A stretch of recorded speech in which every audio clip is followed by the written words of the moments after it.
ঘুমিয়ে আছি, হঠাৎ করে অনুভব করলাম কে যেন আমার ঠোঁটে চুমু খাচ্ছে আর আমার চুলগুলো আলতো করে বুলিয়ে দিচ্ছে। আমি অনুভবকে স্বপ্ন মনে করে আমি ওকে আমার ঠোঁটের সাথে চেপে ধরি আর ঠোঁটে একটা কামড় বসিয়ে দেই। কামড় বসানোর পর শব্দ পেলাম।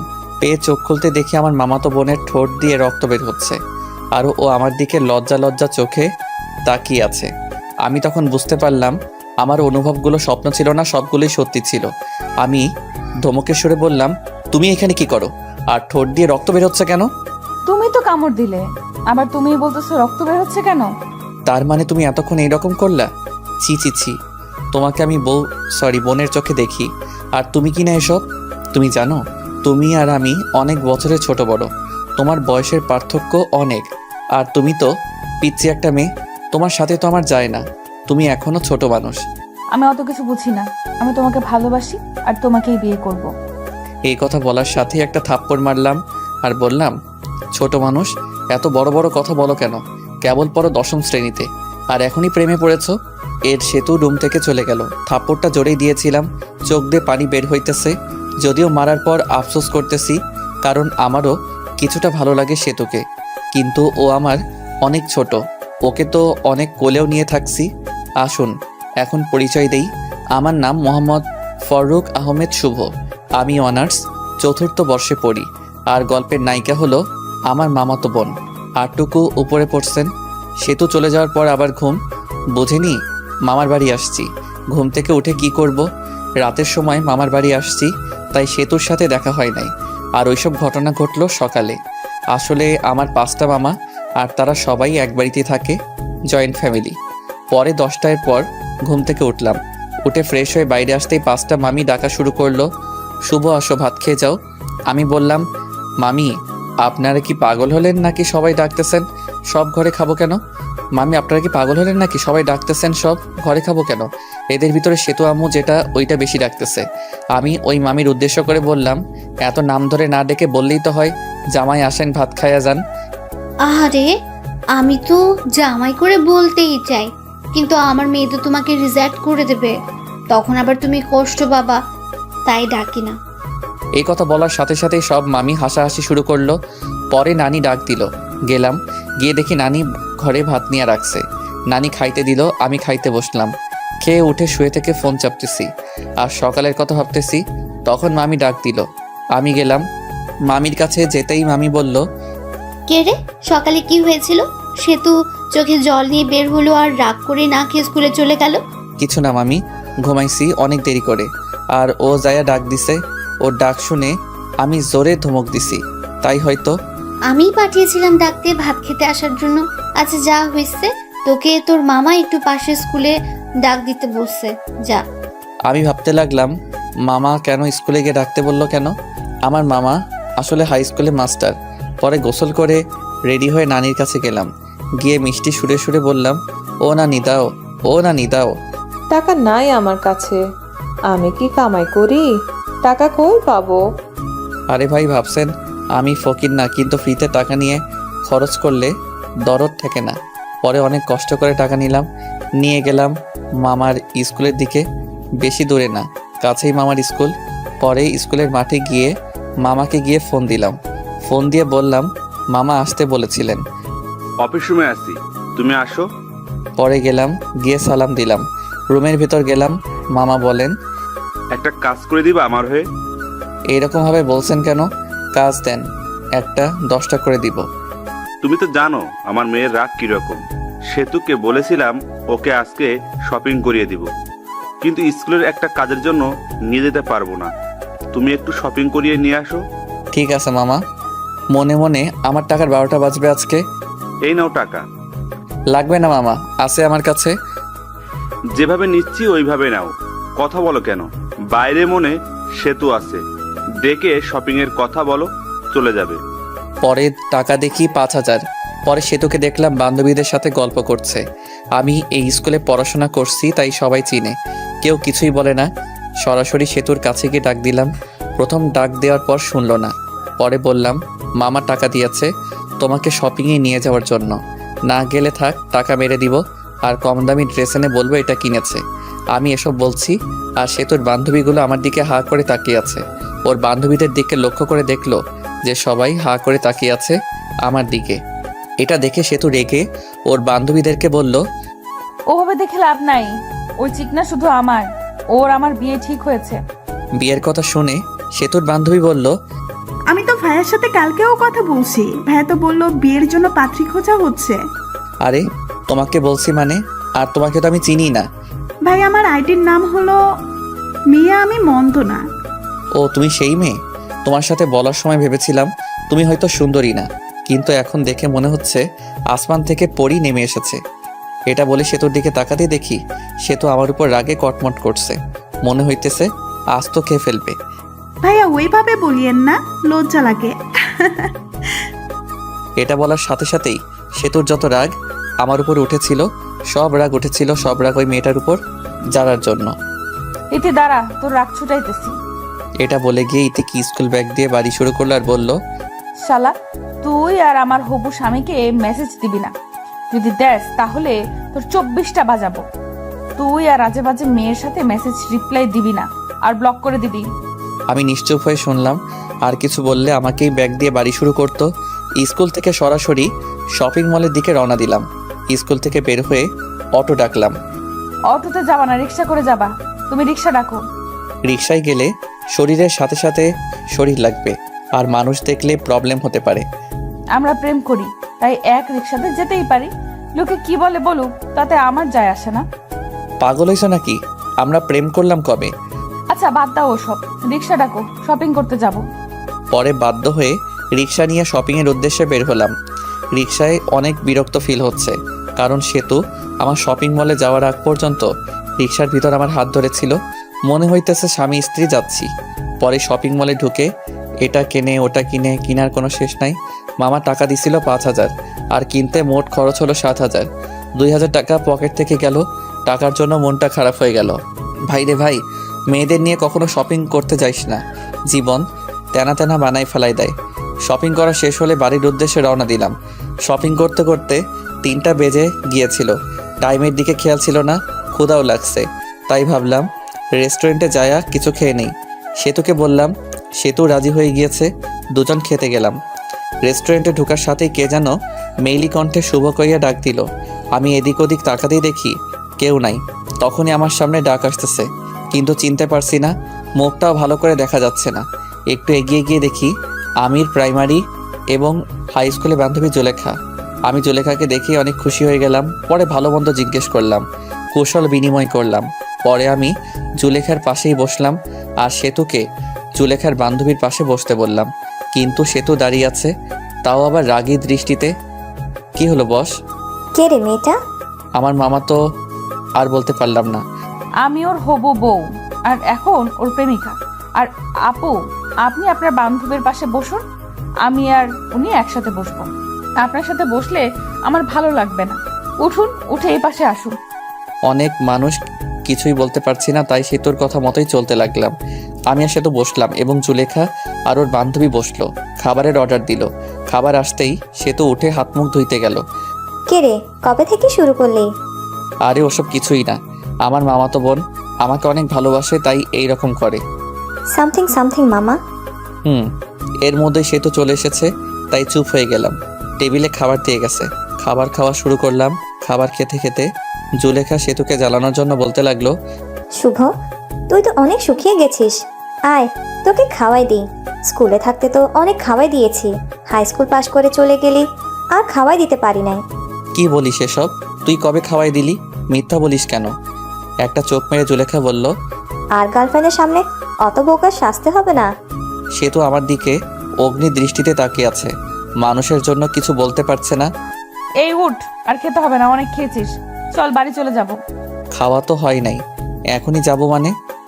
যাবে কিনা বলো, না গেলে ফুফু আম্মুকে বলে দিব তুমি শুধু মেয়েদের সাথে মিস আর মেয়েদের সাথেই করো। আমি বুঝতে পারছি, চলো খেতে হবে না। ওঠার আগে সেতু জুলেখাকে বলল, টাকাটা দিয়ে দিয়েন। জুলেখা শুধু তাকিয়ে তাকিয়ে দেখছে। পরে রেস্টুরেন্ট থেকে চলে এসে রিক্সা নিয়ে বাড়ির দিকে রওনা দিলাম। রিক্সায় ওঠার সাথে সাথেই সেতু বলল, তুমি তো লুচু কেন? আমি লুচ্চা মানে? কি লুচ্চামি করছি তোমার সাথে? হ্যাঁ, সকালে এত জোরে কিস করছো যে আমার ঠোঁটটাই কেটে গেছে। আবির ওই মেয়ে নাকি তোমাকে ভাত খাওয়াই দিছে? সি সি, আমরা তো পড়ি, কাউকে তো কিছুই খাওয়াই দেই না।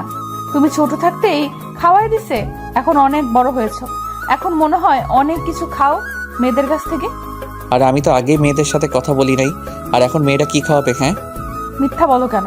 জুলেখা তো আমার সামনেই বললো। মিথ্যা বলছে জুলেখা? আরও সে তো অনেক কথাই বললো। বলতে বলতে বাড়িতে এসে গেছি, পরে ভাড়া দিয়ে দিলাম। বাড়িতে এসে ফ্রেশ হয়ে একটু বসে আছি আর ভাবছি আমার টাকা গেল 2050 টাকা। সে তো কি মামাকে বলে টাকাটা দিয়ে যাবে?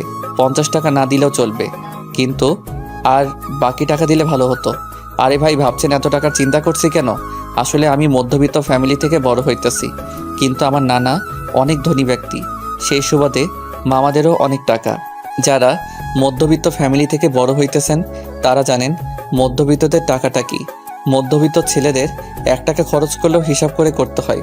এসব ভাবতেছি, তখনই এসে বলল, কে রে, তোর মন খারাপ নাকি? না নানি, এমনি বসে আছি। এই বলে নানি চলে গেল। তখনই সেতু আসলো আর বলল, আম্মু তোমাকে ডাকে। আমি গেলাম, যে মামিকে ডাকলাম, ও মামি। মামি রুমের ভেতর আয়। রুমের ভিতরে যেতেই মামি দেখি টেবিলের উপর নাস্তা রান্না করে রেখেছে কাউনের চাউল দিয়ে। মামি ডাকলেন বলে সেতু বলল, তোমার জন্য কাউনের চাল দিয়ে নাস্তা রান্না করেছে, বসে বসে খা। আমিও খেতে বসলাম। কাউনের চাউলের নাস্তা খেতে অনেক টেস্ট। আপনারা কেউ খাইছেন কাউনের নাস্তা? খাইতে খাইতে বললাম, সেতু খাইছে। না, খাই নাই, কই মনে হয় গেল ঘুরতে, এসে খাবে বললো। খেয়ে উঠে আমিও মামাতো ভাইয়ের সাথে ঘুরতে গেলাম। যে নানির বাড়ি গেলেই ওই মামাতো ভাইয়ের সাথে ঘুরি। ঘোরাঘুরি বাড়ি ফিরে অন্য মামির ঘরে খাবার খেলাম, খেয়ে নানির ঘরে আসলাম। এসে শুয়ে ফোন চাপতেছি। কিছুক্ষণ সময় যাওয়ার পর মামারা সবাই এসে পড়েছে। মামারা সবাই নানির ঘরে এসে গল্পগুজব করে। নানির বয়স হয়ে গেছে আর নানু ভাইও মারা গেছে, তাই আর কি। মামিরাও আসে, সবাই অনেকক্ষণ গল্প করে। ওই দিনও গল্প করতেছি, তখনই সেতু এসে বলল, ভাইয়া তোমার ফোনটা দাও তো। মামা মামি সবাই বসে আছে, তাই ফোন দিয়ে দিলাম। কিছু না বলে আমরা গল্প করতেছি। সেতু তো মোবাইল পেয়ে প্রথমে ঢুকলো, মেসেজে ঢুকে দেখে অনেক মেয়ে মেসেজ দিছে। মেসেজ দেওয়ার অবশ্য কারণ আছে, ওটা বলবো না। এর মধ্যে দেখতে পেল সেতুর এই আইডি থেকে মেসেজ আসছে, ভাইয়া খাবার খাইছেন? আমি তো আপনার প্রেমে পড়ে গেছি। সেতু সিন করলো, কিন্তু কোনো রিপ্লাই দিল না। মেসেজ সিন করা দেখে আবার মেসেজ দিল, কি হলো ভাই? চুপ থাকা মানে কি আমি বুঝে নিব আপনিও আমাকে ভালোবাসেন? সেতু রিপ্লাই দিল আমি হয়ে। সেতুর বান্ধবীর নাম সীমা। কিন্তু আমি তো আমার মামাতো বোনকে ভালোবাসি। ভাইয়া সেতুর তো বয়ফ্রেন্ড আছে, তাও একটা না অনেকগুলো, যেগুলো হিসাব করে শেষ করা যাবে না। এই কথা শুনে সেতুর রাগ তো চরম পর্যায়ে চলে গেছে। আচ্ছা, আমি কে তুমি তো জানো না, আমি তোমার ভাবি। মানে? সেতু অমনি ভিডিও কল দেয়, আর ওই দিক থেকে সীমা ধরে। কল ধরার সাথে সাথেই সেতুর মুখ দেখতে পেয়ে অবাক হয়ে যায়। ওই শালা, আমার অনেকগুলো বয়ফ্রেন্ড আমার, তাই না? না মানে এমনি বলছি। এখন থেকে আর মেসেজ দিবি না। এটা বলে কল কেটে দেই, আর আমার মেসেঞ্জারে যত মেয়ে ছিল সবগুলো মেয়েকে ব্লক মেরে দেই।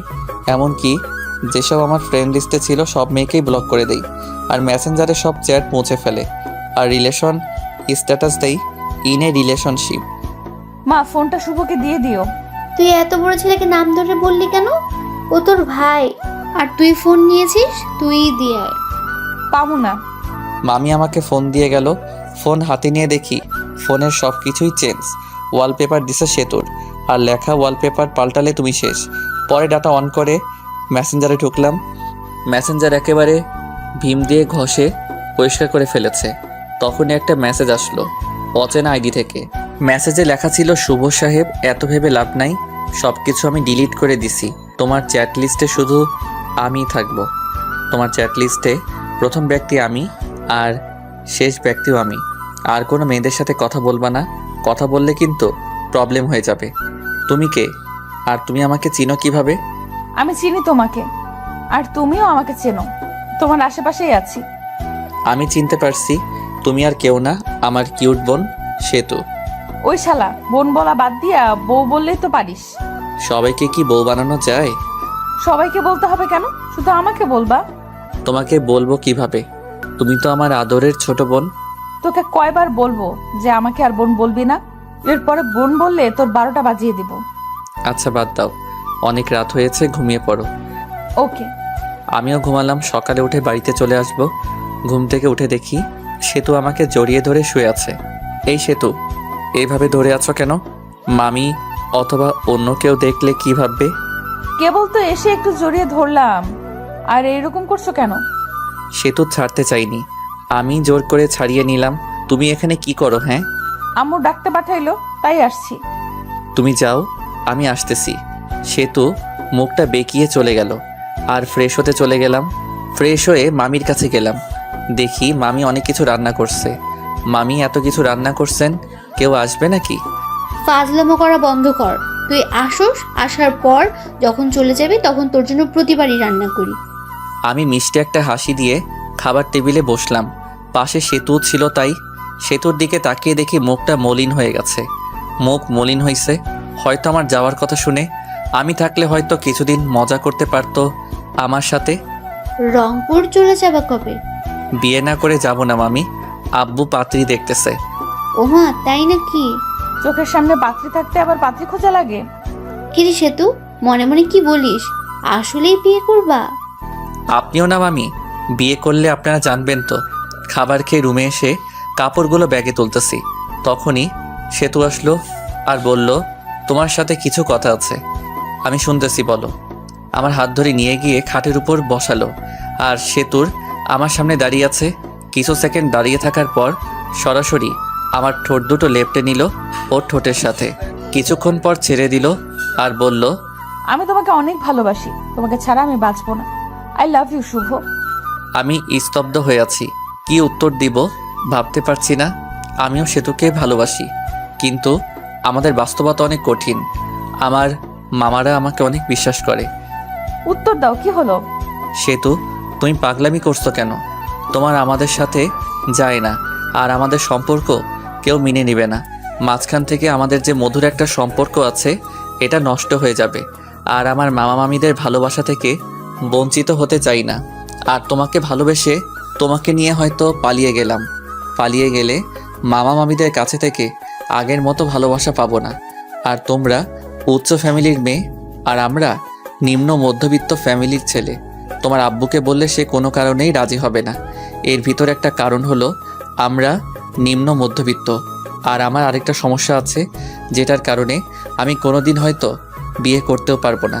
ওই সমস্যার কারণ শুনলে তোমার আব্বু আম্মু কেউ রাজি হবে না। আশা করি তুমি বুঝতে পারছো।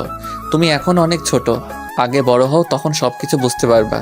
তুমি যে আমাকে ভালোবাসি বলতেছো, এটা তোমার আবেগ, যেটা বেশি দিন থাকবে না। কিছুদিন পর এই ভালোবাসা শেষ হয়ে যাবে, তখন আর আমাকে ভালো লাগবে না। তুমি তখন কলেজে যাবা, তখন তোমার অনেক বন্ধু বান্ধবী হবে, আর তোমার বন্ধুরা সবাই গার্লফ্রেন্ড বয়ফ্রেন্ড নিয়ে ঘুরতে যাবে। তুমি তো ঘুরতে পারবে না। তখন মনে হবে কার সাথে প্রেম করি, যার সাথে একদিনও ঘুরতে পারি না। কলেজে যাবা, আমার থেকে অনেক সুন্দর সুন্দর ছেলে দেখতে পাবা, আর তোমাকে প্রপোজ করবে, কারণ তুমি অনেক সুন্দর। আর ওই প্রপোজ পেয়ে মনে মনে বলবা, কত সুন্দর সুন্দর ছেলে প্রপোজ করে, আর আমি কিনা পড়ে আছি শ্যামলা একটা ছেলের কাছে। তখন আর আমাকে ভালো লাগবে না, আমাকে তোমার বোরিং মনে হবে। এই শোনো, আমি আর এখন ছোট নাই। আমি সামনে এসএসসি পরীক্ষা দিব, আর যারা 10ম শ্রেণীতে পড়ে তারা ছোট হয় না। আমি বড় হয়েছি, আর আমি সব কিছুই বুঝি। আর তোমাকে আমি সত্যিই ভালোবাসি। এই ভালোবাসা কোনো আবেগ না। আমি তোমাকে 9ম শ্রেণী থেকে ভালোবাসি। I really love you. এটা কখনো সম্ভব না। কেন সম্ভব না বলো? আমার অনেক বড় একটা প্রবলেম আছে। কি সমস্যা আমাকে বলো, আমি সব রকম সমস্যায় মেনে নিব। তোমার মতো কত মেয়ে বলল, শুভ তোমার সমস্যা থাকলেও আমি তোমাকে ভালোবাসবো, আর শোনার পর সবাই চলে গেল। আমি যাব না, বলো। আর একটু বড় হও, তখন বলবো। ভালো থেকো। আবার মনে হয় কবে আসি না আসি, দেখা হয় না হয়। এই বলে ঘর থেকে বের হয়ে আসি আর চলে যাই নানির কাছে। সব মামা মামির সাথে দেখা করে বিদায় নিয়ে আসলাম। সেতুকে একবার ভালো করে দেখলাম, দেখি সেতুর চোখে জল এসে পড়েছে। পরে আমি বাড়িতে এসে সেতুর সাথে ঘটনাগুলো সব বলি, শুধু কিসের কথা বাদ দিয়ে। আসলে আমি আর আম্মু ফ্রেন্ডের মতো। আমি ছোট থেকে আম্মুর সাথে শেয়ার করি। পরে কিছুদিন পর রংপুর ভার্সিটিতে চলে যাই। এর মাঝে সেতুর সাথে অনেক কথা, ভালো মন্দ এগুলোই জিজ্ঞেস করা হয়েছে। একদিন ভার্সিটিতে গিয়ে একটা মেয়ে বন্ধুর সাথে সেলফি তুলি আর ফেসবুকে পোস্ট করি। সেই পোস্ট সেতু দেখে ইনবক্স মাথায় তুলে ফেলে। ওই মেয়েটি কে? আমার বান্ধবী। বান্ধবী তাই কি হয়েছে? হ্যাঁ, ওইরকম ভাবে কাছাকাছি বসে সেলফি তোলা লাগবে নাকি? আমি তোমাকে কোনো মেয়ের সাথে সহ্য করতে পারি না। এরপর যদি আবার মেয়েদের সাথে সেলফি তুলো তাহলে আমি কিছু করে ফেলবো আর দোষ দিব তোমার। আচ্ছা ঠিক আছে, বলবো না। আমার অনার্সে পরীক্ষা দেই আর সেতু এসএসসি পরীক্ষা দেয়। সেতুর সাথে আমার অনেক কথা হয় 1 বছর। বলতে পারেন জিএফ বিএফ যেরকম করে কথা বলে আমরাও সেরকমভাবেই কথা বলি। 1 বছর সেতু আমার কাছে অনেকবার শুনতে চাইছে আমার প্রবলেম, কিন্তু আমি বলি নাই। এখন আমি চাকরি খুঁজছি আর সেতু ইন্টারে পড়ে। সেদিন শুধু জিজ্ঞেস করে, তোমার সমস্যাটা বলো। আমারও ধৈর্যের বাঁধ ভেঙে যায় আর আমি বলি আমি কোনোদিন বাবা হতে পারবো না। একটা অ্যাক্সিডেন্টে সমস্যা হয় আর ডাক্তার বলে আমি আর বাবা হতে পারবো না। সে তো শুধু মেসেজ সিন করলো আর হার্ট একটা ইমোজি দিল, পরে অফলাইনে চলে গেল। আমি অবশ্য জানি কেন চলে গেল। আমার যে সমস্যা এটা জেনে কোনো মেয়ে বিয়ে করবে না, আর বিয়ে করবেই বা কেন? আমি কোনোদিন তাকে মা ডাক শোনাতে পারবো না। এই যে সমস্যার কথা বললাম এখানেও কিছু কারণ আছে। গল্পে থাকুন, জানতে পারবেন। গল্পের ভিতর টুইস্ট আনতে চাইতেছি। সেদিন সমস্যা বলার পর সেতু 3 দিন অনলাইনে আসে নাই। আমি ওকে মিস করতেছি অনেক। সেতু আমাকে অনেক কেয়ার করত, অনেক শাসন করত। তার দেওয়া মেসেজগুলো মিস করতেছি। 3 দিন পর অফলাইন আসলো। সেতুর নামের পাশে সবুজ বাতিটা জ্বলে উঠল। আমি একটা মেসেজ দিলাম, কেমন আছো? ভালো। বাড়ির সবাই কেমন আছে? ভালো। ভালো থেকো। হুম। পরে আর মেসেজ দিলাম না, একটু মনে মনে হাসলাম। হায় রে আবেগ, আগে কত কথা বলতো, এখন আর কথাই বলে না। মেসেজ তো দেয়ই না, আবার বলছে তোমাকে অনেক ভালোবাসি। সেতুর ভালোবাসা ছিল আবেগ, আর এই ভালোবাসার সমস্যার কথা শুনে জানালা দিয়ে পালালো আর বলতো সমস্যা আছে তাই কি, অমনি ভালোবাসবো। আপনারা ভাবছেন হয়তো আমি কষ্ট পাচ্ছি না। আসলেই আমার কষ্ট হচ্ছে না। আজকে নতুনভাবে কেউ কথা বলা বাদ দেয়নি।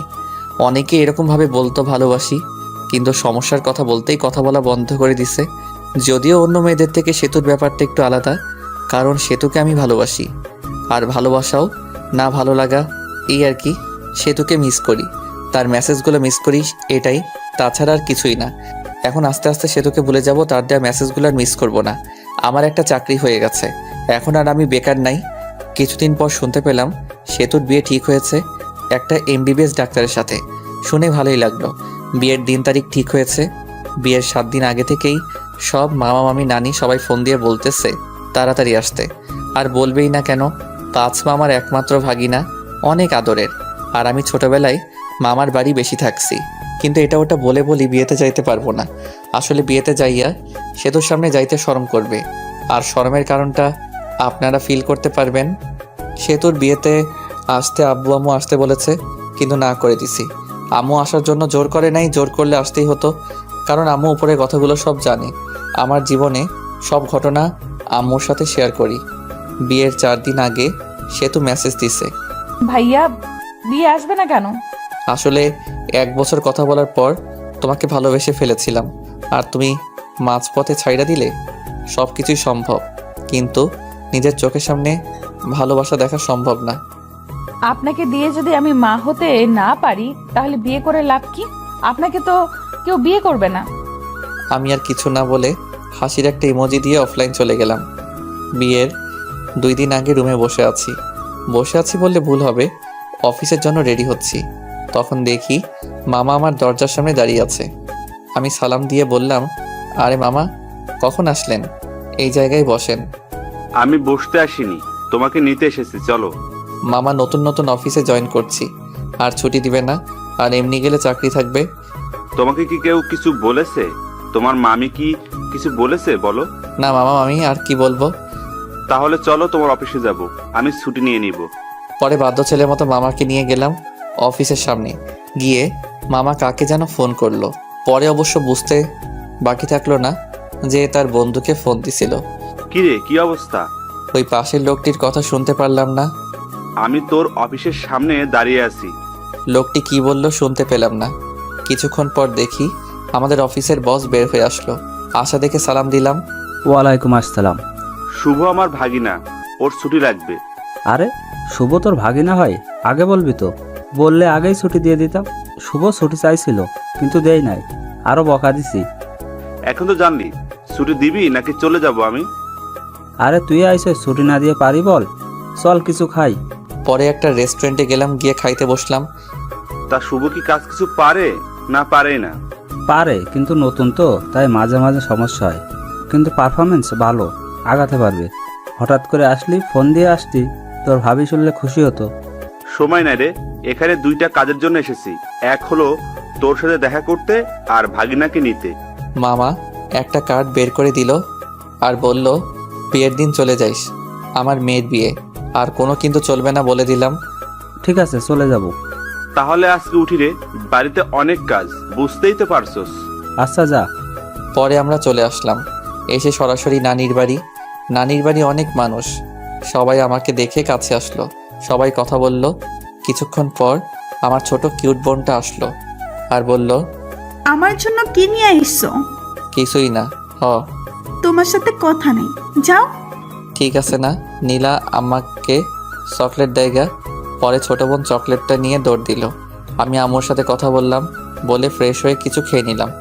সেতুর সাথে এখনো দেখা হয়নি, অনেক খুশিতে আছে মনে হয়। বিয়ের সব আয়োজন কমপ্লিট করা হলো। বিয়ের দিন যেটা ভাবি নাই ওই কাজটাই হয়েছে। আরে ভাই, যেটা ভাবতেছেন ওইটা হয় নাই। আপনারা ভাবছেন সেতুর সাথে বিয়ে হবে, কিন্তু বিয়ে হবে না। আসলে আমি মেয়েদের উপর কোনোদিন ক্রাশ খাই নাই, বলতে পারেন কাউকে প্রথম দেখায় ভালোবেসে ফেলিনি। কিন্তু সেতুর বিয়েতে একটা মেয়েকে দেখি, যাকে দেখে পুরাই ফিদা হয়ে যায়, ভালোবেসে ফেলেছি। কিন্তু মেয়েটিকে চিনি না। মামার বাড়ির আত্মীয়দের যতগুলো মেয়ে আছে সবগুলোই চিনি, কিন্তু এই মেয়েকে চিনলাম না। অত ভেবে লাভ নাই, শুভ আগে ভাব কিভাবে মেয়েটাকে পটানো যায়। যেভাবে হোক বিয়ের কয়দিনের ভিতর পটাতে হবে, না পটালে হাতছাড়া হয়ে যাবে। যেই ভাবা সেই কাজ। দেখতে পেলাম মেয়েটা একাই বসে আছে। আমি তার কাছে গিয়ে বসলাম। বসে থেকে বুকের বাম পাশে হাত দিয়ে বলতে লাগলাম, উহ, আহ, ইস। আপনার কোনো সমস্যা হয়েছে? ডাক্তারকে ডাক দিতে বলবো? উহ, ওহ, ইস, দেখতেই পারছেন বুকের বাপাসে চিনচিন করছে। ডাক্তারকে ফোন করব? এই ব্যথা ডাক্তার দিয়ে ভালো হবে না। এই ব্যথা ভালো হতে হলে আপনাকে লাগবে গো, আপনাকে। আরে আপনি কি বলেন এসব? আপনি পাগল হয়েছেন নাকি? প্রেমে পড়লে যদি পাগল হতে হয় তাও হব তোমার জন্য। কি বলেন এসব? এই বলে মেয়েটি চলে গেল। আমি ওর চলে যাওয়ার দিকে তাকিয়ে রইলাম, ধ্যান ধরে বসে আছি। তখনই মামা বলল, শুভ এই কাজটা করতো। কাজ করতে চলে গেলাম, কিন্তু ওই মেয়েটির মায়াবী চোখ, এলোমেলো চুল, এত সুন্দর চাহনি, মিষ্টি মিষ্টি হাসি, সব মিলিয়ে পুরাই চোস।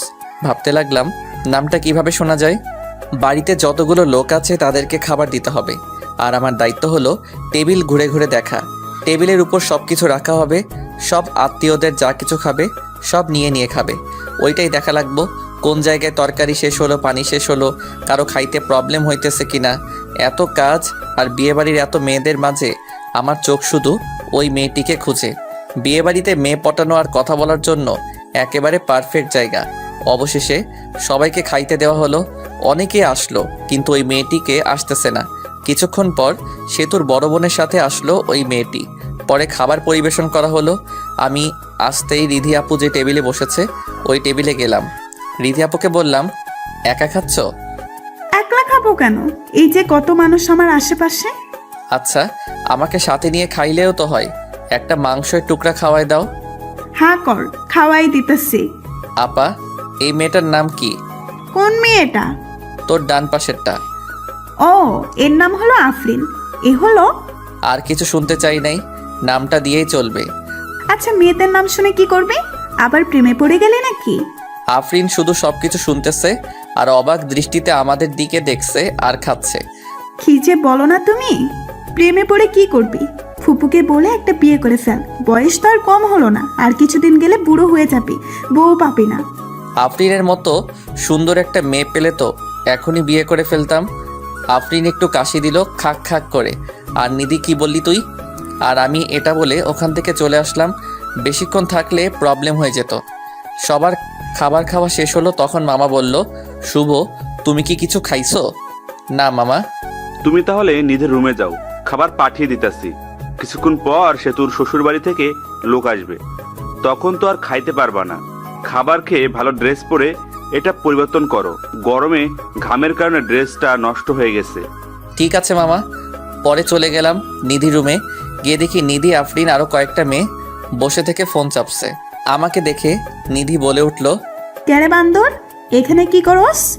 আফরিনের দিকে তাকিয়ে থেকে বললাম, তাকে না দেখে আর থাকতে পারলাম না। কাকে রে? বুঝবি না রে। আপনারা হয়তো ভাবছেন নিধির ঘরে খাইতে যেতে বললো কেন। এখানে একটা কারণ হলো, বাড়িতে অনেক আত্মীয়, এখন আমাকে আলাদাভাবে খাওয়াতে হলে আলাদা একটা রুম তো লাগবে, তাই না?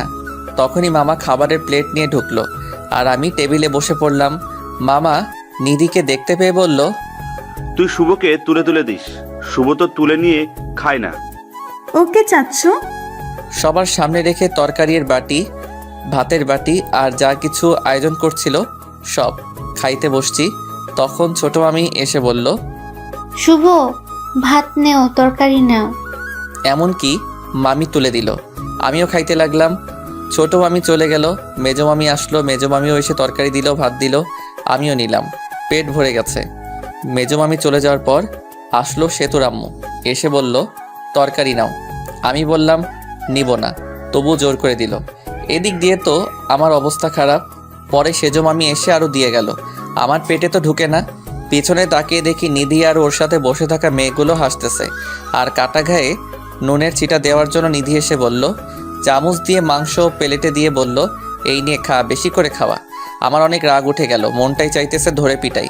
প্লেটে মাংস দিয়ে নিধি পাশের চেয়ারে বসলো আর ওর সাথে মেয়েগুলোকে ডাক দিল। আই, আমরা সবাই ওর পাশে বসে থাকি, যাতে ও খাওয়া বাদ দিয়ে পালাতে না পারে।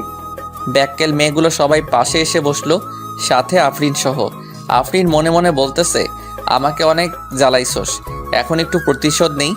আফরিনও মাংস তুলে দিল আর বলল, খাও, খাইলে শরীর ভালো থাকবে। আফরিন এই কথা বলার সাথে সাথে বললাম, ভাবছিলাম খাবো না, কিন্তু এখন খাবো। হাজার হলেও আমার গার্লফ্রেন্ড এত আদর করে দিল, আমি কি না খেয়ে পারি? আফরিন তো রাগে ফায়ার আর বাকি মেয়েগুলো হাসতেছে। এর মধ্যেই নিধির একটা কল আসে আর একটু দূরে যাই কথা বলার জন্য। তখনই আফরিন আবার মাংস দেয় রাগ করে। আদর করে দিছি, খা, না খেয়ে উঠতে পারবি না। এবার দেওয়া দেখে রাগ উঠে গেল। এত খাবার খাওয়া যায় নাকি? রাগ ওঠার কারণে মাংসের ঝোল ঠোঁট দিয়ে ভরিয়ে নিলাম আর আফরিনের অপ্রস্তুত অবস্থায় সরাসরি লিপ কিস করি। লিপ কিস করেই দৌড়। পরে আর আফরিনের সামনে যাইনি। কিছুক্ষণ পর সেতু শ্বশুরবাড়ির লোক আসবে, সেই জন্য সব কিছু আরও সুন্দর করে সাজানো হলো। কিন্তু যেই সময় এই সেতু শ্বশুরবাড়ির লোকজন আসার কথা ছিল, ওই সময় পার হয়ে যাচ্ছে, কিন্তু কেউ আসছে না। তখন মামা কল করে ঘটকের কাছে। ঘটক মনে হয় কি বলল, তা শুনে মামা চোখে পানি এসে পড়েছে এবং মামা মাথায় হাত দিয়ে বসে পড়ল। পরে আমি আরও মামা এগিয়ে গেলাম, গিয়ে জিজ্ঞেস করলাম কি হয়েছে। মামা যা বলল তাতে তো আমার হুঁশ উড়ে যাওয়ার মতো অবস্থা। কথা হলো, সেতুর যার সাথে বিয়ে হওয়ার কথা ছিল সে নাকি অন্য মেয়েকে নিয়ে পালিয়ে গেছে। বাকি মামারা ওই মামাকে সান্ত্বনা দেওয়ার জন্য বলল, চিন্তা করিস না, আমরা তো আছি। সেতুর আব্বু উঠে আমার দিকে তাকালো আর বাকি মামারাও আমার দিকে তাকালো। তারপর মামারা কি মনে হয় চোকাচুকি করে চলে গেল আমার বাপের কাছে। আব্বুকে কি যেন বলল, আব্বুও হ্যাঁ হু করলো। পরে আম্মুর কাছে গিয়ে ওই কথাগুলোই বলল। পরে আম্মু আমার কাছে আসলো আর বলল সেতুকে বিয়ে করতে, কিন্তু আম্মু সেতু তো আমাকে পছন্দ করে না। তখনই আমার মামারা এসে পড়লো আর বলতে লাগলো, শুভ না করিও না, বুঝতেই তো পারছো। পরে আমিও রাজি হয়ে গেলাম। বর সেজে গিয়ে মণ্ডপে বসে পড়লাম। বিয়ে পড়ানো শেষ হলো, বর কনে একসাথে করে মিষ্টি করানো হলো। একটু আর চোখে আফরিনকে দেখলাম, দেখে আফরিন মনটা খারাপ করে আছে। হয়তো আফরিনও ভালোবেসে ফেলেছিল আমাকে। যার কপালে যার নাম লেখা থাকে ঘুরে ফিরে সেই জীবনসঙ্গী হয়। পরে বিদায় নিয়ে চলে আসলাম আমার বাড়ি। আগে ফোন দিয়ে বলা হয়েছে ঘর সাজানোর, তাই ঘর সাজিয়ে রেখেছে। এসে বউ আগে ঢুকানো হলো। কিছুক্ষণ পর আমি গেলাম, দেখি সেতু ঘোমটা দিয়ে বসে আছে। আমি গিয়ে একটু কাশি দিলাম, সেতু বসেই আছে। কোনো সারা শব্দ না পেয়ে আমি গিয়ে সেতুর ঘোমটাটা তুললাম। তখন সেতু বলল, আপনার লজ্জা করে না হাঁটুর বয়সী মামাতো বোনকে বিয়ে করতে? আমি শক খেয়ে গেলাম। যখন প্রেম করতে চেয়েছিলে তখন এই কথাটা কোথায় ছিল? আর তোমাকে বিয়ে করতে চাইনি, তোমার বাপেই বিয়ে করাই দিছে। আচ্ছা বলেন তো, আপনাকে বিয়ে করে লাভটা কি? আর আপনার সাথে থাকা আর কোলবালসের সাথে থাকা একই কথা। আপনি তো কোনোদিন বাবা হতে পারবেন না। আমি কি ইচ্ছে করে এই রোগে আক্রান্ত হয়েছি? আল্লাহ এরকম চাইছে তাই আমি বাবা হইতে পারবো না। কত স্বপ্ন ছিল ডাক্তার বেটাকে বিয়ে করে 2টা বাচ্চা নিব, কত মজা করব, কিন্তু ডাক্তার বেটা অন্য বেটিরে নিয়ে ভাগ্যে গেল। কপাল খারাপ আমার। আমরা একটা বাচ্চা কিনে নিয়ে আসতে পারবো তো, তাই না? পালন নেওয়া বাচ্চা আর নিজের গর্ভধারণ করা বাচ্চার মধ্যে অনেক পার্থক্য। আর আমি আপনার সাথেই তো থাকবো না, কিছুদিন যাক, ডিভোর্স দিয়ে দেব। ডিভোর্সের কথাটা শুনে মনটা খারাপ হয়ে গেল। বাসর রাতে ডিভোর্সের কথা শুনতে হইতেছে। কত স্বপ্ন ছিল এই রাত নিয়ে, কিন্তু স্বপ্নগুলো স্বপ্ন রয়ে গেল। কপাল। বাসর রাতের কথা চিন্তা করতেছি। সেতুর দিকে তাকিয়ে দেখি সেতু ঘুমিয়ে গেছে। আমিও সেতুর পাশে শুয়ে পড়লাম। সকালে সেতুকে জড়িয়ে ধরে ঘুমিয়ে আছি। আমার ঘুম সেতুর আগেই ভাঙছে, কিন্তু উঠি নাই, কারণ সেতুকে জড়িয়ে শুয়ে থাকতে ভালোই লাগছে। তখনই সেতুয়ের ঘুম ভেঙে গেল, আর সেতু নিজেকে ছাড়ানোর চেষ্টা করছে, কিন্তু পারছে না। পরে সেতু এমন একটা কাজ করলো যে কাজটা আমি ভাবতেই পারি নাই। সেতু আমার কাছে থেকে ছাড়াতে না পেরে গালের ভিতর চিমটি বাঁধল। গালে হাত দিয়ে দেখি যেই জায়গায় চিমটি দিছে ওই জায়গা দিয়ে রক্ত বের হচ্ছে। এটা দেখে মেজাজটা খারাপ হয়ে গেল। লজ্জা করে না আপনার আমাকে জড়িয়ে ধরতে? যত সব ফালতু ছেলে। বউকে জড়িয়ে ধরে ঘুমালেই সবকিছু হয় না, সন্তান জন্ম দেওয়ার ক্ষমতা থাকতে হয়। আমি কি বলবো না বলবো খুঁজেই পাচ্ছি না। কথা বলার ভাষা হারিয়ে ফেলেছি। একজনের একটা সমস্যা থাকতেই পারে, তাই বলে কথায় কথায় এইরকম। কিভাবে বলবো? হ্যাঁ, তাড়াতাড়ি আমাকে ডিভোর্স দিবেন। এটা শুনে আরও মেজাজটা খারাপ হয়ে গেল। পরে মারলাম একটা থাপ্পড়। এত ডিভোর্স করস কেন রে? ডিভোর্স কি খুব ভালো জিনিস নাকি? ডিভোর্স দিলে আমার কিছুই হবে না। আর তোর সাথে ছেলেরা কথা বলবে, কিন্তু কেউ বিয়ে করার জন্য না, শুধু তোর দেহ লুটার জন্য। এইগুলো বলে আমি চলে আসলাম বাহিরে। বিয়েটা কীরকম হলো তা আপনারা জানেননি, তাই আমাদের বাড়িতে বেশি আয়োজন নেই। আমার ভালো বন্ধু আছে আমার বাড়ির পাশে, ওর নাম রবি। আমি রবিদের বাড়িতে চলে গেলাম। মনটা ভালো ছিল না, তাই game mode do not disturb চালু করে গেম খেলা শুরু করলাম আমি আর রবি। সেতুকে এসব কথা বলার পরে সেতুর আরও রাগ করেছে। সেতু ফ্রেশ হয়ে বাইরে এসে সবার সাথে কথা বলতেছে। আম্মু আব্বু আমাকে খুঁজতেছে, কারণ সকালে একেবারেই আমাকে দেখে নাই। 12টার সময় গেম থেকে বের হয়ে দেখি 50টার মতো মিসড কল উঠে আছে। দেখি আম্মুয়ের নাম্বার থেকে কল এসেছে, আব্বু কল দিছে, আরেকটা অপরিচিত নাম্বার। আমি রবিদের বাড়ি থেকে বের হয়ে বাড়ির দিকে হাঁটা ধরলাম, আর অপরিচিত নাম্বারটাতে কল ব্যাক করলাম। কল রিসিভ করে, কিন্তু কথা বলে না। কে আপনি? হ্যালো হ্যালো, কিন্তু কথা বলে না। কিছুক্ষণ পরে পরে বলল আমি বলার পর চিনতে পারলাম সেতু কল দিছে।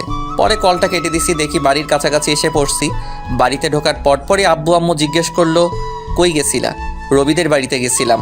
এই কথা বলার সাথে সাথে শুরু হলো বকাবকি। আমি চুপচাপ সব কিছু শুনে ঘরে গেলাম, গিয়ে ফোনটা চার্জ দিলাম। ঘরে সেতু বসে আছে। আমাকে দেখে জিজ্ঞেস করলো, কই গেছিলেন এত সকালবেলা? কই গেছিলাম তুমি শুনে কি করবা? ফোনটা চার্জে দিয়ে বাইরে এসে পড়লাম। আমাদের বাড়িতে হালকা কিছু আয়োজন করা হয়েছে সেতুদের বাড়ি থেকে। 2-3 জন লোক আসবে আমাদের নিতে। আমি ফ্রেশ হয়ে ঘরে গিয়ে শুয়ে আছি, আর সেতু বসে থেকে ফোন চাপতেছে। ফোন চার্জে, তাই টিপতেও পারছি। সেতুর দিকে তাকিয়ে আছি। ওরকম তাকিয়ে থাকেন কেন? তখনই একটা ফোন আসলো। দেখি আমার বন্ধুর গার্লফ্রেন্ড এবং আমার ন্যাংটাকালের বান্ধবী ফোন দিছে। নাম হলো মিথিলা। ফোন চার্জে ছিল, তাই রিসিভ করে স্পিকার বাড়িয়ে দিয়ে বললাম, কি রে শয়তান, বিয়ে করলি আর একটু কইলিও না? তাতেই আবার বলতি বিয়ে করার সময় তোদের ছাড়া বিয়ে করবি না। হঠাৎ করে সব কিছু হয়ে গেছে, রবিকে বলার টাইম পাই নাই। রবি বলল, তোর বউ দেখতে একদম বাজে। আমার দেখে রবির হিংসা হয়েছে, ওটা সুন্দর না তাই। আরো কি শুনলাম? কি শুনলি? শুনলাম রাতে বলে বিলাই মারতে পারস নাই। ধুর বেটি, এসব কি বলস? এমনি বললাম রে। পরে কথা কইরো, ফোন চার্জে আছে। আগে তো অনেক কথা বলতি, এখন বউ হয়েছে না, কথা বলবি কেন? বাবু রাগ করো না, রবি চিপাই নিয়ে চকলেট দিবনি। বান্দর, চিপাই নিয়ে চকলেট দিবে মানে? রবিকে বললো, রবি বলবনি কিভাবে চিপাই নিয়ে চকলেট দিতে হয়। এই কথা বলে কলটা কেটে দিলাম। আমি কেটে না দিলে কথা বলতেই থাকতো। ফোনটা রেখে সোজা হয়ে পিছনে তাকাতেই পারি নাই, দেখি সেতু দাঁড়িয়ে আছে। মেয়েটা কে ছিল আর আমাকে খারাপ দেখা যায় এটা বললো কেন? মেয়েটা কে আছে তোমাকে বলবো কেন? আর যাকে দেখতে যেরকম লোকে তো তাকে সেরকম বলবে। তুমি ওকে বাবু বললা কেন? ভালো লাগছে তাই বলছি। আর আপনি থেকে তুমি বলছো কেন? আমি তোমার বড়, সম্মান দিয়ে কথা বলবা। সে তো ঘরে বউ রেখে অন্য মেয়ের সাথে কথা বলতে লজ্জা করে না? লজ্জা করবে কেন? তোমাকে তো ডিভোর্স দিয়ে দিব। এটা শুনে রাগ করে সেতু চলে গেল, আর আমি শুয়ে রইলাম। কিছুক্ষণ পর সেতুর বাড়ি থেকে লোকজন আসলো। খাওয়া দাওয়া করে শ্বশুর বাড়ির দিকে রওনা দিলাম। শ্বশুর বাড়ি যাওয়ার পর সেতুকে জ্বালানোর জন্য, মেয়েদের বলতে কাছের মানুষকে জ্বালানোর সহজ উপায় হলো কাছের মানুষের সামনে অন্য মেয়েদের সাথে কথা বলা। শ্বশুর বাড়িতে যাওয়ার পর সেতুদের সব আত্মীয়রা ছিল। গিয়ে দেখি আফরিনও আছেই। মেয়েটার মনটা অনেক খারাপ, কপালে যা থাকে তাই তো হয়। আমাদের যে থাকার রুম দেওয়া হয়েছে ওই রুমে আগে থেকেই সেতু ছিল। পরে গেলাম, গিয়ে দেখি সেতুর বোনগুলো একসাথে বসে আছে। আমিও তাদের সাথে যোগ দিলাম। ওদের ভিতর থেকে একটা মেয়ে, দুলাভাই কত হ্যান্ডসাম। ও মা তাই নাকি? তুমিও অনেক কিউট। সেতুর সাথে বিয়ে না হলে তোমাকেই বিয়ে করতাম। সবাই হেসে দিল। তখন আরেকটা মেয়ে, দুলাভাই সেতুকে হানিমুনি কই নিয়ে যাবেন? সেতুকে নিয়ে হানিমুনে যায় কি হব? হানিমুন তো শালিদের নিয়ে যাইতে হয়, তাহলে মজা বেশি হয়। আমি তো ভাবছি সেতুকে রেখে তোমাদের সবাইকে নিয়ে হানিমুনে যাব। আহারে, সেতুকে রাইখা গেলে সেতু কষ্ট পাইবো। সেতু আনরোমান্টিক একটা মেয়ে। সেতুকে নিয়ে হানিমুনে গেলে টাকাটাই নষ্ট। তা না, তোমরা অনেক রোমান্টিক মনে হইতেছে। সেতুর দিকে তাকিয়ে দেখি সেতু সাপের মতো ফসফস করতেছে। যা, তোরা সবাই যা, ঘর থেকে বের হ। আমি ঘুমাবো, অনেক ঘুম ধরেছে। চলে যাচ্ছি। তোর স্বামীর ভাগ আমি নিব না। এই বলে সবাই চলে গেল। সেতু দরজা আটকিয়ে দিল আর আমার কাছে এসে বলতে লাগলো, ছি ছি, অন্য মেয়েকে হানিমুনে যেতে চাও, শরম করে না? বুঝলাম না, আমি তো ওদের সাথে মজা করে বলছি। পরে সেতু শুয়ে পড়ল, আমিও শুয়ে থেকে গেম খেলতেছি ফুল সাউন্ড দিয়ে, যেন সেতু ঘুমাতে না পারে। বাইরে গিয়ে গেম খেলুন, আমার ঘুমের সমস্যা হচ্ছে। সমস্যা হলে অন্য ঘরে গিয়ে ঘুমাও। সেতু পরে ফোনটা নিয়ে রেখে দিল। আমিও বাচ্চাদের মতো শুয়ে রইলাম। এভাবে ঝগড়া, সেতুর অপমান। আমি কোনোদিন বাবা হতে পারবো না। সে ডিভোর্সও চাই প্রতিদিন। আমিও কিছুই বলি না। 7 দিন শুনলাম এসব। এখন রংপুর চলে যাচ্ছি। অফিসে সেতুকে রেখে যাচ্ছি। পরে সব কিছু ঠিক করে সেতুকেও নিয়ে যাব। সবার কাছ থেকে বিদায় নিয়ে নিলাম। এখন সেতুর কাছে গেলাম। ভালোভাবে থেকো আর দোয়া করিও আমার জন্য। দোয়া করে কি হবে? তুমি মরলেই তো আমি খুশি হব। তুমি এটা বলতে পারলে? যেটা সত্যি ওটাই বললাম। আমি আর কিছু না বলে চলে আসলাম। বের হয়ে হাসি মুখে আব্বু আম্মুর কাছ থেকে বিদায় নিলাম। কিন্তু ওই সময় আমার খুব কষ্ট হচ্ছিল। মনে হইতেছিল যে আমি কান্না করি। আমি এত বিরক্তকর হয়ে গেছি যে কেউ একজন আমাকে মারার কথা বলছে। ভিতরে কষ্ট আর বাইরে হাসি নিয়ে চলে গেলাম চাকরি করতে। সকালের গাড়িতে গেছি, তাড়াতাড়ি পৌঁছাইছি। রাতে আম্মুর ওই জায়গায় কল দিছিলাম। আম্মুকে জিজ্ঞেস করছি সেতুর কথা। সেতুকেও ফোন দিছিলাম, কিন্তু রিসিভ করেনি, কেটে দিছে। পরের দিন সকালে উঠে অফিসের জন্য রেডি হয়ে অফিসে গেলাম। যাওয়ার পরেই পিয়ন এসে বলল, ম্যাডাম আপনাকে ডাকলো। আমি ভাবতে লাগলাম আগে তো স্যার ছিল, এখন ম্যাডাম কই থেকে আসলো। ভাবাভাবি বাদ দিয়ে গেলাম ম্যাডামের রুমের সামনে গিয়ে। ম্যাডাম আসতে পারি? আসেন। আমি ভিতরে গিয়ে ম্যাডামকে দেখে তো অবাক, কারণ ম্যাডাম আর কেউ নয়, বিয়েবাড়ি সেই আফরিন। আফরিন দেখে ভয় পেয়ে গেলাম। বিয়েবাড়িতে যা কিছু করছি চাকরি থেকে বের করে দেয় নাকি আবার। ভয়ে ভয়ে কাছে গিয়ে, আপনি আমাকে ডেকেছেন ম্যাডাম? তা কেমন আছেন? আর আপনার বউ কেমন আছে? আমি ভালো আছি, আর আমার বউও ভালো আছে। ভালো থাকলেই ভালো। ম্যাডাম, সেদিনের ভুলগুলোর জন্য দুঃখিত, মাফ করে দিবেন। ওইসব আমি ভুলে গেছি। আপনার বউকে সাথে নিয়ে এসেছেন? না, কিছুদিন পরে নিয়ে আসবো। নিয়ে আসলে আমাদের বাড়িতে নিয়ে যান সময় করে। আপনি বসের কি হন? আপনার বস আমার বাবা হয়। এমনি আপনার সাথে দেখা এবং অফিসটা ঘুরে দেখতে এসেছি। ম্যাডাম তাহলে আসি, অনেক কাজ করতে হবে। অনেক দিন পর আসলাম, দেখতেই তো পারছেন। এরপর কোনোদিন দেখা হলে ম্যাডাম বলবা না, নাম ধরে বলবা এবং তুমি করে বলবা। জি। পরে আসলাম কেবিনে বসে কাজ করা শুরু করলাম। কাজ শেষ করে ম্যাচের দিকে রওনা দিলাম। আজকে অফিস ছুটির আগে বের হয়েছি, কারণ হলো একটা বাসা খুঁজে বের করতে হবে। ম্যাচে তো আর বউ নিয়ে থাকা যাবে না। বাসা খুঁজেও পেলাম, বাসা ঠিক করে ম্যাচে ফিরলাম। পরের দিন বাসায় শিফট হব। পরে বাসায় শিফট হলাম। এখন বাসায় থেকে অফিস যাওয়া আসা করি। আমি রংপুর এসেছি 7 দিন হয়ে গেছে। এই 7 দিনে সেতুকে কল মেসেজ দিছি, কিন্তু কোনো রিপ্লাই পাইনি। একদিন সেতু আব্বু আম্মু এবং সেতুর আব্বু আম্মু সবাই একখানে বসে থেকে গল্প করছিল। তখন সেতু সবাইকে একটা প্রশ্ন করে, আম্মু, ওর কি কোনোদিনও বড়সড় অ্যাক্সিডেন্ট হয়েছিল? না, শুভ খুব সাবধানে চলাচল করে। সবাই নাই করলো, কারণ আমার তো অ্যাক্সিডেন্ট হয়নি। কিন্তু ও তো বললো ওর একটা বড় অ্যাক্সিডেন্ট হয়েছিল, তারপর থেকে ওর বাবা হওয়ার ক্ষমতা হারিয়ে ফেলেছে। তোমার সাথে মজা করার জন্য বলেছে এসব। ও তো কোনো ডাক্তার দেখানোর জন্য হাসপাতালেও যায়নি। আমি তো অনেক বড় ভুল করে ফেলেছি। কি ভুল? আমি তো শুভর কথা বিশ্বাস করে শুভর সাথে অনেক খারাপ ব্যবহার করছি। শুভর কাছে ক্ষমা চেয়ে নিও, তাই হবে। পরে সেতু ওইখান থেকে চলে আসে আর ঘরে এসে ভাবতে লাগে পুরোনো কথাগুলো। এখন শুভকে কিভাবে পটানো যায় সেটাই ভাবতে হবে। শুভকে জানানো যাবে না যে আমি এসব জানি। শুভকে যখন আমি ভালোবাসি এর কথা বলেছিলাম, ও তখন বলেছিল এটা আবেগ। আমি তো কত কিছু বলেছিলাম, তারপর তো আমি কত খারাপ ব্যবহার করলাম। এখন শুভ কি আমায় মেনে নিবে? এখন শুভ ভালোবাসার কথা বললে কি ভাববে? শুভর সাথে তো আমি এই কয়েকদিন কথাও বলিনি, অনেকবার ফোন দিছে, আমি তোর ফোনটাও ধরিনি। পরে তো আবার ফোন দিবেই, তখন কথা বলবো। এখন আমি আর সেতুকে কল দেই না। উকিলের সাথেও কথা বলছি ডিভোর্সের ব্যাপারে। সে যত দ্রুত সম্ভব উকিল কাজটা করে দিতে চাইছে। 7 দিন চলে যায়, তাও সেতুকে একবারই কল দেই না। সেতু আমাকে কল দেয়নি। সেতুর এখন আর ভালো লাগে না। সেতুর শুধু ইচ্ছে হয় শুভের সাথে কথা বলবে। সেতু মিস করে ওই দিনগুলো, যে দিনগুলোতে শুভকে দেখতেই পারে নাই। শুভ কত কিছু বলেছে। যখন সেতুর ফোনটা বেজে ওঠে তখনই সেতুর মনে হয় শুভ মেসেজ দিছে বা কল দিছে, কিন্তু শুভ কোনো মেসেজ বা কল দেয় না। সেতু শুভকে কল দিতে চায়, কিন্তু কোনো একটা কিছু কারণে শুভকে মেসেজ বা কল দিতে পারে না। এখন আর শুভের সেতুর কথা মনে পড়ে না। শুভের প্রথম অনেক কষ্ট হয়েছে, আর নিজেই নিজেকে দোষ দেয়। সেতুকে মিথ্যা কথা বলাটা ঠিক হয়নি। এদিকে সেতু সবসময় মন মরা হয়ে বসে থাকে, কারোর সাথে বেশি কথা বলে না, শুধু শুভের কথা ভাবে। শুভের সাথে কথা মন চায় কিন্তু পারে না। ধৈর্য ধরে থাকে শুভ তাকে ফোন দিবে, কিন্তু শুভের নাম্বার থেকে কল আসে না। 1 মাস হয়ে গেছে, কিন্তু শুভ আর সেতুর মাঝে কথা হয় না।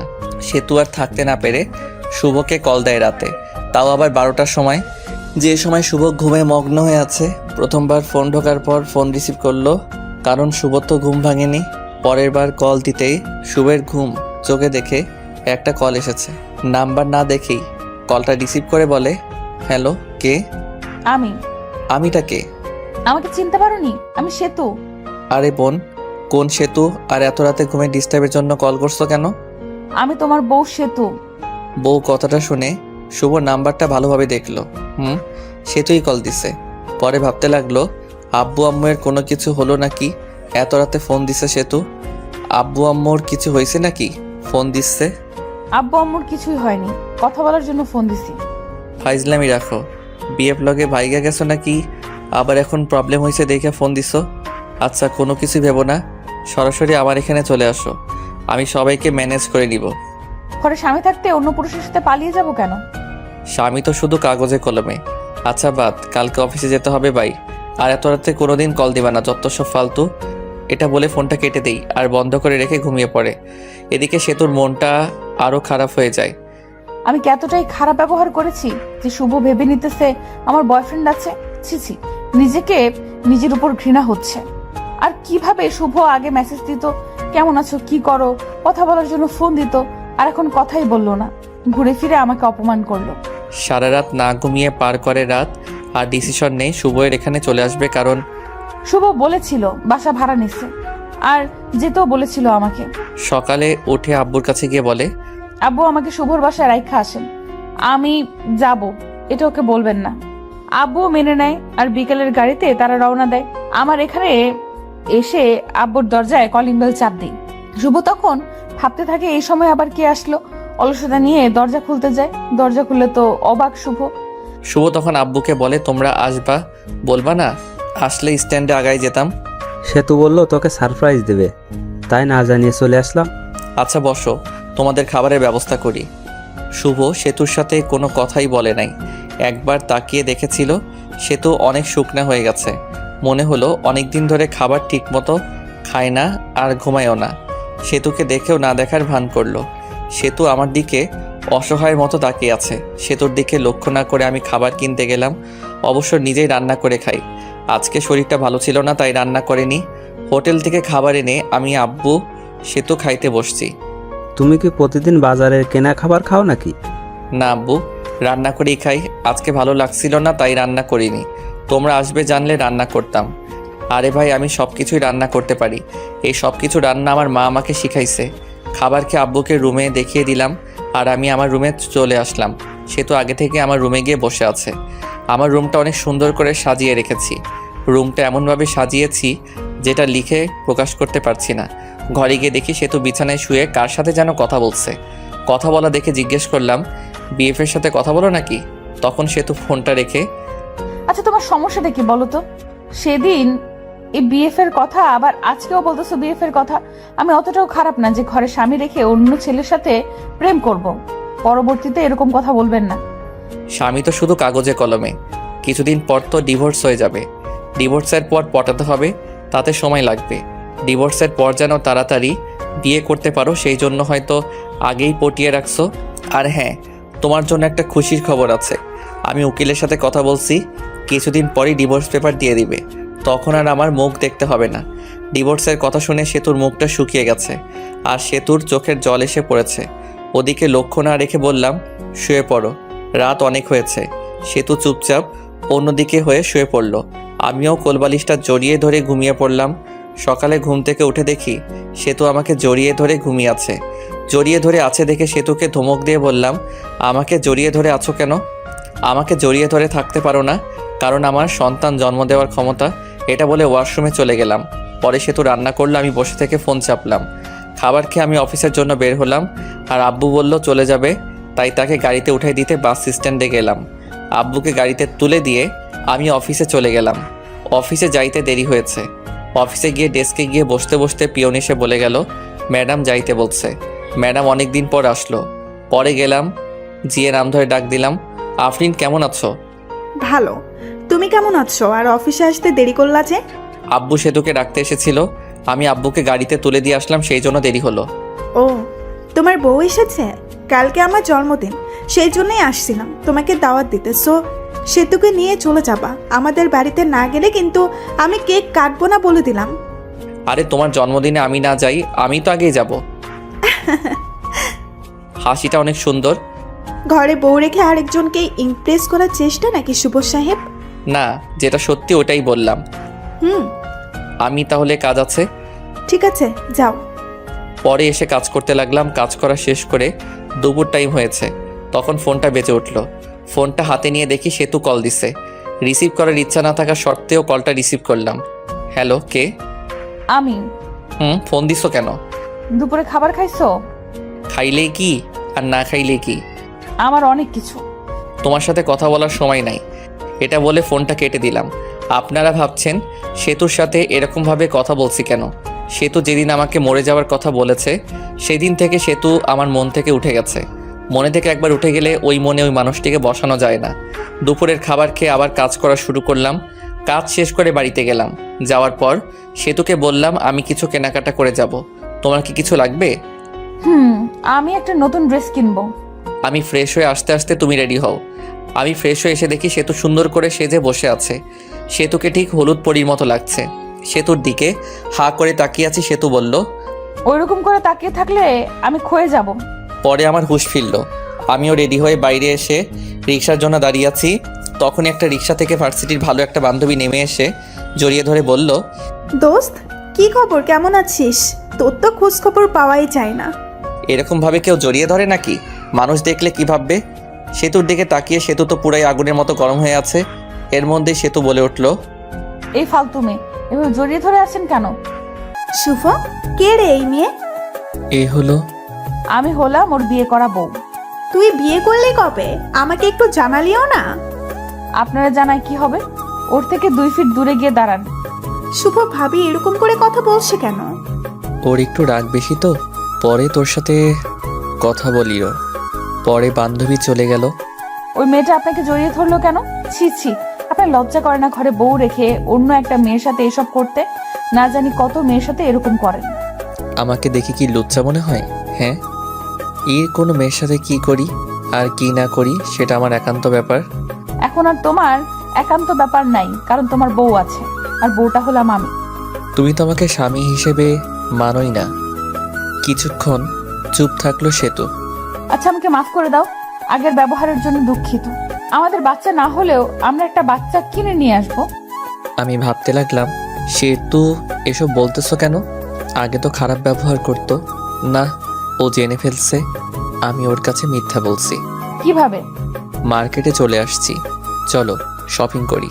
পরে কিছু কেনাকাটা করলাম, আর আফরিনের জন্য একটা গিফট কিনলাম। সেতু জামা কাপড় কিনলো। কিনে বাসায় এসে আমাদের রাখা জিনিসগুলো রেখে সরাসরি চলে গেলাম আফরিনদের বাড়ি। গিয়ে দেখি অনেক সুন্দর করে সাজানো। যদিও জন্মদিন পালন করার আমি পছন্দ করি না। আমরা বাড়ির ভেতরে ঢুকতে আঙ্কেল আন্টি আফরিন আমাদের দেখে খুশি হয়ে গেছে। সেতুকে দেখে আরও বেশি খুশি হয়েছে। সেতু আফরিনের সাথে চলে গেল আর আমি একা একা বসে আছি, কারণ আমার পরিচিত কেউ নাই। বসে থেকে গল্প লিখতেছিলাম। অবসর সময় পেলে গল্প লিখি। তখনই একটা মেয়ে এসে বলল, আপনি শুভ ভাইয়া না? আমি শুভ। আপনাকে চিনতে পারলাম না। আমি আপনার একজন গল্প পাঠক, আপনার সাথে অনেক কথা হয়েছে মেসেজে। মনে মনে আমি তো অনেক মেয়ের সাথেই কথা বলি, সেটা আবার কে? আপনার গল্পগুলো অনেক সুন্দর। আমি তো আপনার প্রেমে পড়ে গেছি। আমার প্রেমে মানে? আসলে আপনার গল্পের প্রেমে পড়ে গেছি। এখন তো তুমি পিচ্চি মামাতো বোন গল্প লিখতেছো। এই গল্পটাও অনেক সুন্দর। শুক্রিয়া। আপনার সাথে একটা সেলফি তুলি? আমি কি কোনো ভিআইপি ব্যক্তি নাকি যে সেলফি তুলতে হবে? তুলতে হবে। মেয়েটি যেই সেলফি তুলতে এলো তখনই সেতু এসে ওই মেয়েকে একটা ধাক্কা দিয়ে ফেলে দেয় আর বলে, এই তোমার সমস্যা কি? হ্যাঁ, এতক্ষণ কথা বলছো, ভালো কথা, তাই বলে শরীরের উপর এসে এভাবে সেলফি তুলতে হবে? ভাইয়া কে উনি? পিচ্ছি মামাতো বোন আমার বউ। আপনি লিখেছিলেন সেতু আপনাকে দেখতে পায় না আর ভালোবাসে না। ভালো না বাসলে তো এরকম রিয়াক্ট করতো না।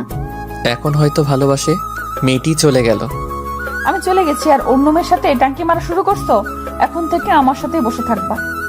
রাত 11টার সময় আমি সেতু, আফরিন আর আফরিন কিছু বন্ধু বান্ধবী বসে থেকে মজা করছি। হ্যালো ফ্রেন্ডস, তোমাদের একটা কথা বলবো। তোমাদেরকে বলেছিলাম আমি কারো প্রেমে পড়েছি, কিন্তু নামটা বলি নাই। আজকে নামটা আমি বলবো। তাকে আমি প্রথম দেখেই ভালোবেসে ফেলেছিলাম। শুভ, সেতু, আমার এখানে আসো তো একটু। আমি আর সেতু গেলাম তখন।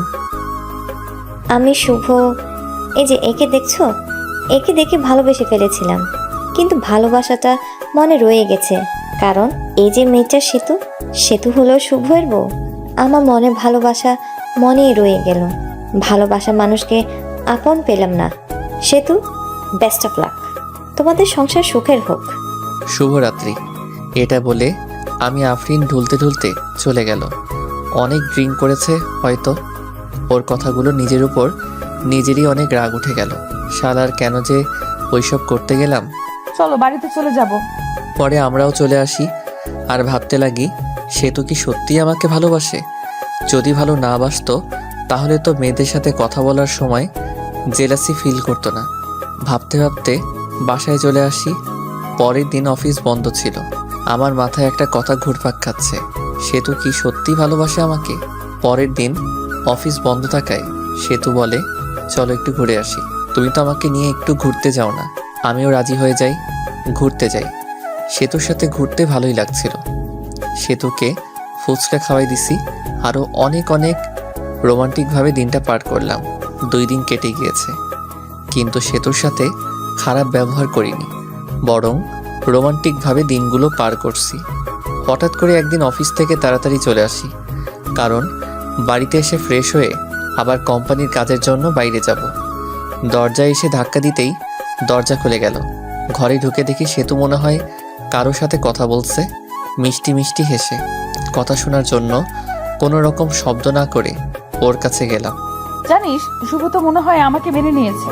শুভ জানে না যে আমি ওর মিথ্যা কথা ধরে ফেলেছি। আমি জানি ওর কোনো সমস্যা নেই। আমি এই কথা শুনে বুঝতে পারলাম ও সব কিছু জেনে ফেলেছে যে আমি সন্তান জন্ম দিতে পারবো না। এটা মিথ্যা কথা।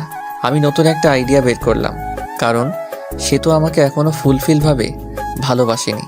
কোনো শব্দ না করে একটু পিছিয়ে এসে সেতুকে ডাক দিলাম। সেতু ফোনটা কেটে দিয়ে আমাকে জিজ্ঞেস করলো, তুমি এত তাড়াতাড়ি আসছো? আসাতে সমস্যা হয়েছে? না, সমস্যা হবে কেন? আমি আরো খুশি হয়েছি তোমার সাথে বেশি সময় কাটাতে পারবো। এসব বলতে বলতে সেতু এসে আমাকে জড়িয়ে ধরলো। জড়িয়ে ধরে ঠোঁটে একটা শুকনা চুমু দিল। আমি সেতুকে ছাড়িয়ে ফ্রেশ হতে চলে গেলাম। ফ্রেশ হয়ে এসে দেখি সেতু টেবিলে খাবার সাজিয়ে রেখেছে। খাইতে বসলাম। সেতুকে বললাম, তুমি খাইছো? না। চলো একসাথে খাই। নিজের হাত দিয়ে খাইতে ইচ্ছে করছে না। আসো আমি খাওয়াই দেই। সেতু খুশি হয়ে গেল। খাবার খেতে সেতুকে জিজ্ঞেস করলাম, আচ্ছা সেতু, তুমি তো এখন সত্যিই ভালোবাসো আমাকে, তাই না? অনেক ভালোবাসি। এই যে আমি বাবা হতে পারবো না, এটা যখন তোমার রিলেটিভরা জানবে তখন তোমাকে অনেক কিছু বলতে পারে। তখন কি তুমি আমাকে ছেড়ে দিয়ে চলে যাবে? লোকে কি বলুক তাতে আমার কিছুই যায় আসে না। আমি তোমাকে কখনোই ছেড়ে যাব না। আমি দীর্ঘ একটা নিঃশ্বাস নিলাম। কথা বলার মাঝেই খাবার খাওয়া শেষ। খাবার খাওয়া শেষ হওয়ার পর রেডি হয়ে সেতুকে একটা চুমু দিয়ে কাজের জন্য বের হলাম। বাড়ি থেকে বের হয়ে একটা বন্ধুর সাথে দেখা করলাম। ওই বন্ধুর বড় ভাই ডাক্তার, আর তাকে দিয়ে একটা মিথ্যা রিপোর্ট বানাবো। পরে ওই বন্ধুকে সব কিছু খুলে বলি, আর বলি তোর ভাবির ভালোবাসা পরীক্ষা করার জন্য একটা ফেক রিপোর্ট বের করতে হবে। রিপোর্টটা হলো আমি যে বাবা হতে পারবো না এটার রিপোর্ট। বন্ধু প্রথমে রাজি হয়নি, পরে অনেক জোরাজোরিতে রাজি হয়েছে। পরে সব কিছুই বুঝিয়ে দিয়ে চলে গেলাম আমার কাছে। কাজ থেকে আসলাম, আর আসার সময় সেতুর জন্য আইসক্রিম আর ফুচকা নিয়ে আসলাম, যা দেখে সেতু অনেক খুশি হয়ে গেল। প্রতিদিনই অফিস থেকে আসার সময় সেতুর জন্য কিছু না কিছু নিয়েই আসি। এটা দেখে সেতু দেখে অনেক খুশি হতো, আর আমাকে একটা কিস করতো। 7 দিন যাওয়ার পর রিপোর্ট বের করে। পরে আমি আমার বন্ধুকে বলি এটা বাড়িতে গিয়ে দিয়ে আসবি, যখন আমি অফিসে থাকবো। বন্ধু তাই করে। আমি অফিসে থাকাকালীন বন্ধু আমার বাড়িতে যায় আর রিপোর্টটা দেয়, আর সেতু রিপোর্টটা নিয়ে পড়তে থাকে। পড়ে দেখে শুভ কোনোদিন বাবা হতে পারবে না। ওখানে এসব লেখা আছে, আর কারণও লেখা আছে। সেতুর মনটা তখন খারাপ হয়ে যায়। কি করবে সে বুঝতে পারে না। শুভের সাথে করবে না করবে কিছুই বুঝতে পারে না। শুভর সাথে থাকার সময়গুলোর কথা ভাবতে থাকে। এসব ভাবতে ভাবতে কোন দিক দিয়ে সময় পার হয়ে যায় সে তো জানেই না। আর আমি অফিস থেকে চলে আসি, আর সেতুর জন্য ফুচকা নিয়ে আসি। বাড়িতে এসে দেখি সেতু মনটা খারাপ করে বসে আছে। আমি সেতুকে ডাক দিই আর বলি, সেতু কি মন খারাপ? তোমার কি তোমার আব্বু আম্মুর কথা মনে পড়ছে? সেতু কোনো কথা না বলে রিপোর্টের কাগজটা আমার হাতে নিল। আমি কাগজটা হাতে নিয়ে বললাম, এসব তো তুমি জানো। তাহলে তোমার বাবা মাকে জিজ্ঞেস করার পর তোমার বাবা মা তাহলে বললো কেন যে তুমি মিথ্যা বলছো, যে তুমি বাবা হতে পারবে না? কারণ আম্মু জানে না। সেতু এই কথা শুনে মুখটা থেকে রাগি বানিয়ে চলে গেল। আমি ফ্রেশ হতে চলে গেলাম। ফ্রেশ হয়ে এসে কিছু খেয়ে নিলাম। সেতুর সাথে কথা বলার চেষ্টা করতেছি, কিন্তু সেতু দরজা খুলছে না। পরে আমি বাইরে বসে থেকে ভিডিও দেখছি। ভিডিও দেখতে দেখতে সন্ধ্যা হয়ে গেল। তখনও সেতু ঘর থেকে বের হলো না। এখন বুঝতে পারলাম সেতু কেন মন খারাপ করে বসে আছে। আমিও ভাবতে থাকলাম, সেতু কি তাহলে আসলেই আমাকে ভালোবাসেনি? সেতু এতদিন কি তাহলে মিথ্যা ভালোবাসতো আমাকে? সেতু তো ঘর থেকে বের হচ্ছে না। সন্ধ্যার রান্নাটা মনে হয় আমারই করতে হবে, তাই রান্না করতে গেলাম। রান্না করার প্রায় শেষ, তখন ঠান্ডা পানি মনে গরম পানিতে হাত দিছি, আর হাতটা গেল পুড়ে। পরে ওমাগো বলে চিৎকার দিয়ে উঠি, কিন্তু আফসোস ধরার মতো কেউ নাই। পরে নিজেই হাত ধরে ঠান্ডা পানিতে কিছুক্ষণ ডুবিয়ে রাখলাম। এরপর ডাক্তারের কাছে গিয়ে হাতটা মেডিসিন লাগিয়ে নিয়ে আসলাম। হাত একেবারে ছুলে গেছে, দেখতে অনেক বৃষ্টি হয়ে গেছে। রান্নার কাজ শেষ করে সেতুকে ডাক দিলাম। বললাম, সেতু, দুপুরের খাবার খাওনি, এখন রাতের খাবারটা খেয়ে নাও, তা না হলে শরীর খারাপ করবে। তুমি হয়তো আমাকে মেনে নিতে পারছো না। ঠিক আছে, আমার ডিভোর্স পেপার রেডি আছে, তোমাকে দিয়ে দেব, তোমাকে মুক্তি দিয়ে দেব। আসো, তাও খেয়ে নাও। পরে সেতু বের হলো। আমার হাতটা সেতুকে দেখাইনি। পরে সেতু চুপচাপ খেয়ে নিল। আমি আর খেতে পারলাম না, কারণ গুনে গুনে আমার ডান হাতটাই পুড়েছে। হাতের কষ্টের থেকে মনের কষ্ট অনেক বড়। সেতুকে অনেকটা ভালোবেসে ফেলেছিলাম। হাত পোড়ার কারণে হাতে জ্বালা পোড়া করছে। আবার মনটাও ভালো নাই। সেতুর সাথে কাটানো সময়ের কথাগুলো ভাবছি। কত সুন্দর ছিল দিনগুলো। এসব ভাবতে ভাবতে চোখে জল এসে গেছে। মনে হচ্ছে চিৎকার করে কাঁদি। ঘুম ধরছেই না। এমনিতেই হাতে জ্বালাতন করতেছে, আবার ক্ষুধা লাগছে। রাত 12টা বেজে গেছে। বসে থেকে কান্না করতেছি। কষ্ট আর সহ্য হচ্ছে না। অনেক কষ্ট হইতেছে, যেটা হয়তো লিখে প্রকাশ করতে পারবো না। চোখ দিয়ে জল থামছেই না। তখনই কাঁধে কারো হাতের ছোঁয়া পেলাম। পিছনে তাকিয়ে দেখি সেতু দাঁড়িয়ে আছে, চোখের জলটা মুছে। তুমি এখানে কি করো এত রাতে? আপনি কি করেন? আমার ভালো লাগছে না, তাই আমি বসে আছি। আমারও ভালো লাগছে না, তাই আমিও বসে থাকতে এলাম। তোমার আবার ভালো লাগবে না কেন? তোমার ভালো লাগার কারণে তোমাকে ছেড়ে দিতেছি।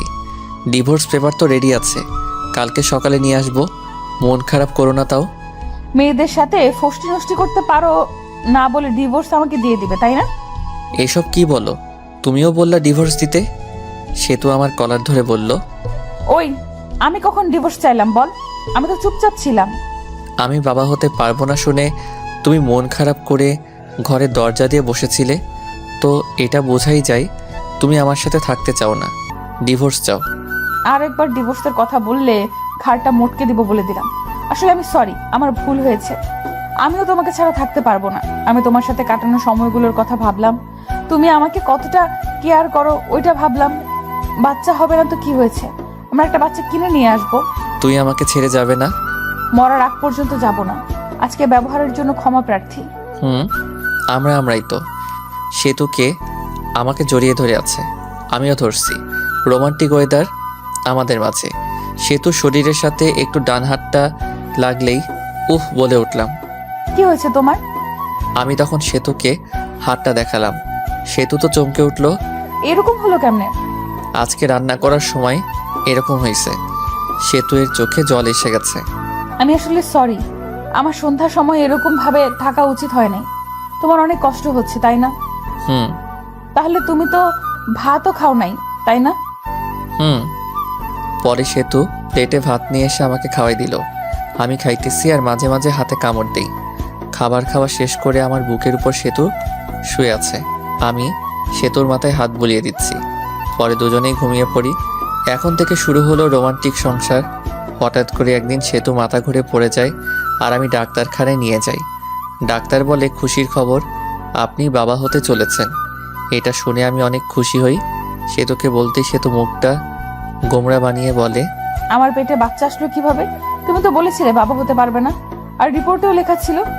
ও, ওইসব ছিল সাজানো নাটক। ওই রিপোর্ট ছিল সাজানো। তুমি আম্মুর কাছে থেকে জানছিলা। আমার কোনো সমস্যা নাই, এটা আমি জানতে পারি। আর আমি তোমার ভালোবাসা কতটুকু সত্যি এটা জানার জন্য এসব করছি। তুমি ভালো না, তুমি অনেক পচা। রাগ করো না লক্ষ্মী সোনা, একটু হাসো প্লিজ। সেতু একটা মিষ্টি হাসি দেয়। এই খবর বাড়িতে পৌঁছালে সেতুকে সবাই বাড়িতে আনতে চায়, কিন্তু সে তো বাড়িতে আসবে বলে দেয়। আমাকে ছাড়া বলে সেতু এর ভালো লাগে না আমার একটা ছেলে সন্তান হয়, আর দেখতে একেবারেই ওর মায়ের থেকেও সুন্দর। আমি ছেলেকে দেখে ভাবতে লাগলাম আমার চেহারা ততটা ভালো না, তাই যত মেয়ে পিছে ঘুরছে। আর ছেলের চেহারা তো মাশাআল্লাহ অনেক সুন্দর। না, মেয়েরা আমার ছেলের জন্য কি না করে বসে।